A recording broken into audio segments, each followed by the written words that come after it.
So we talked about birth records just briefly and death records. So birth records in Philadelphia, they were microfilmed by, I guess, the Utah Genealogical Society, which is now Family Search, and are up on familysearch.org. People probably ask you this all the time. Are there additional birth records prior to 1906 that Philadelphia has that aren't already up online on Family Search? I'm not quite sure exactly of what is on Family Search or Ancestry, because that was a privately done project before my coming to the area, but I can say for sure that we do have original birth records from the city from 1860 to 1915. We Okay. also have supplemental records. As far as birth records go, there's some from the Almshouse, and there's also some birth records we have here from the Philadelphia General Hospital. But in terms of overall city official records, in terms of private births, if you will, we do have the official birth records from 1860 to 1915.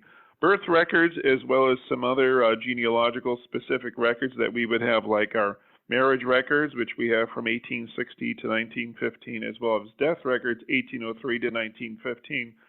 Depending on how much you pay for like Ancestry or Family Search, sometimes you can get those online, sometimes you need to come in here. For example, we use Family Search a little bit on our own when we sort of get stuck, or to give us a sort of a shortcut to some records from time to time.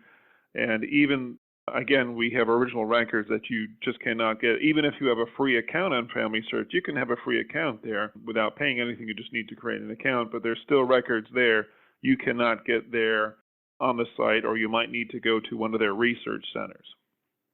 Right.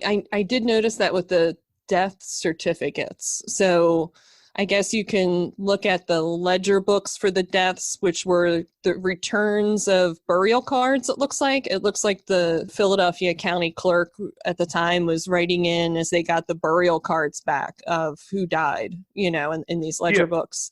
Yeah. And yeah, then, yeah, go ahead.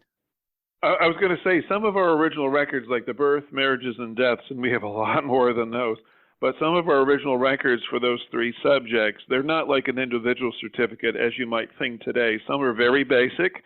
Some of them are in like a group of who was buried that week or who was born that week, but it is still considered the original official city document. And most of those, if not all of them, I believe, especially the births and the deaths, were part of the original health department records. So that's why the city archives wound up with those sort of materials. Ah, okay, gotcha.